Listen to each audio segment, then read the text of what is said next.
Learn about direct selling. इस series में हम डायरेक्ट सेलिंग बिजनेस के बारे में सीखेंगे कि डायरेक्ट सेलिंग बिजनेस होता क्या है, कैसे स्टार्ट हुआ और हम इस फील्ड में कैसे आगे बढ़ सकते हैं। इस वीडियो में हम ये जानेंगे कि डायरेक्ट सेलिंग बिजनेस की शुरुआत कैसे हुई। तो बात है 1934 की। कैलिफोर्निया विटामिन कंपनी एक कॉन्सेप्ट के साथ आई जिसका नाम था MLM। उन्होंने क्या किया, कुछ सेल्समैन हायर किए और उनको बोला कि आप हमारे प्रोडक्ट को यूज़ करो और अपनी फैमिली अपने फ्रेंड्स को शेयर करो, सेल करो, जिसके बदले में हम आपको $50 पर मंथ देंगे, जो उस टाइम पे बहुत अच्छी इनकम थी। जब सेल्समैन ने उन प्रोडक्टों को सेल करना स्टार्ट किया अपनी फैमिली अपने फ्रेंड्स को, तो वो प्रोडक्ट उनकी फैमिली उनके रिलेटिव्स को बहुत अच्छे लगने लगे।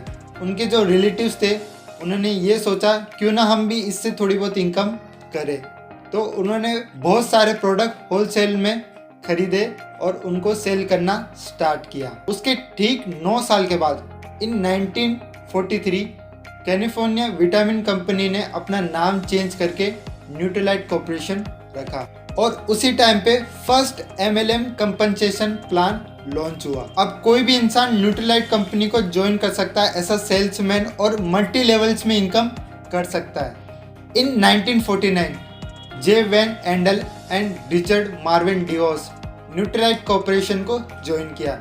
उसके ठीक 10 साल के बाद कंपनी बहुत ग्रो हुई, खुद को इस्टेब्लिश कर लिया था उसने। अब जो जे और रिचर्ड थे उनको ये ट्रेडिशनल सेल्स जॉब पसंद नहीं आ रही थी।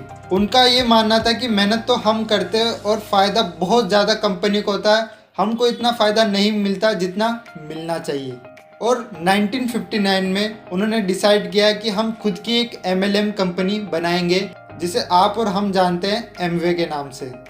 अब आया कहानी में ट्विस्ट। इन 1975 US consumer protection agency federal trade commission decide कि हम एमवे पे केस करेंगे, क्योंकि उनको लगता था एमवे पिरामिड स्कैम्स करती है।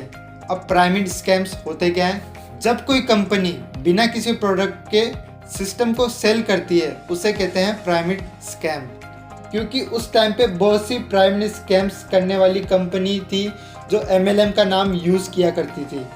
क्योंकि एमवे उस टाइम पर बहुत बड़ी MLM कंपनी थी, तो फेडरल ट्रेड कमीशन ने डिसाइड किया हम एक एग्जांपल सेट करेंगे कि एमवे जो बिज़नेस करता है वो एक इलीगल बिजनेस है। अब केस कोर्ट में गया। उसके ठीक 4 साल के बाद 1979 में एमवे वो केस जीत गया और उसी टाइम पे बहुत सी MLM कंपनी स्टार्ट हुई US में। जो सारी बातें मैंने बताई है ये सही भी हो सकती है और ये गलत भी हो सकती है। क्यों? क्योंकि इसका कोई पक्का फैक्ट नहीं है, पक्का सोर्स नहीं है जो बताए कि ऐसी ही डायरेक्ट सेलिंग की शुरुआत हुई है। क्योंकि जब आप डायरेक्ट सेलिंग नेटवर्क मार्केटिंग के बारे में सर्च करोगे तो ज़्यादातर आपको यही चीज़ मिलेगी। अब आते हैं इंडिया में डायरेक्ट सेलिंग की शुरुआत कैसे हुई। तो 1995 में ओरिफ्लेम डायरेक्ट सेलिंग का कॉन्सेप्ट इंडिया में लाई। उसी टाइम पे बहुत सी गलत कंपनियां भी आई जो पिरामिड स्कैम्स करती है, लोगों का पैसा खाती है। अच्छी कंपनियां तो बहुत कम थी, खराब कंपनियां बहुत ज़्यादा थी उस टाइम पे, जिसकी वजह से नेटवर्क मार्केटिंग का नाम खराब होता गया, डायरेक्ट सेलिंग का नाम खराब होता गया।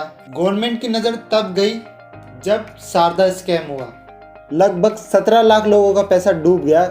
उसके बाद से गवर्नमेंट ने डायरेक्ट सेलिंग बिजनेस को देखना स्टार्ट किया, गाइडलाइंस बनाई और उसे लीगल एक्सेप्टेंस दी इंडिया में। अगर आप डायरेक्ट सेलिंग बिजनेस के बारे में सीखना चाहते हैं, जानना चाहते हैं, तो हमारे इस YouTube चैनल को सब्सक्राइब करो, वीडियो को लाइक करो। आप चाहे से किसी भी डायरेक्ट सेलिंग कंपनी से हो, इस वीडियो को शेयर करो अपनी अपलाइन अपनी डाउनलाइन को और कमेंट्स में बताओ वीडियो कैसा लगा।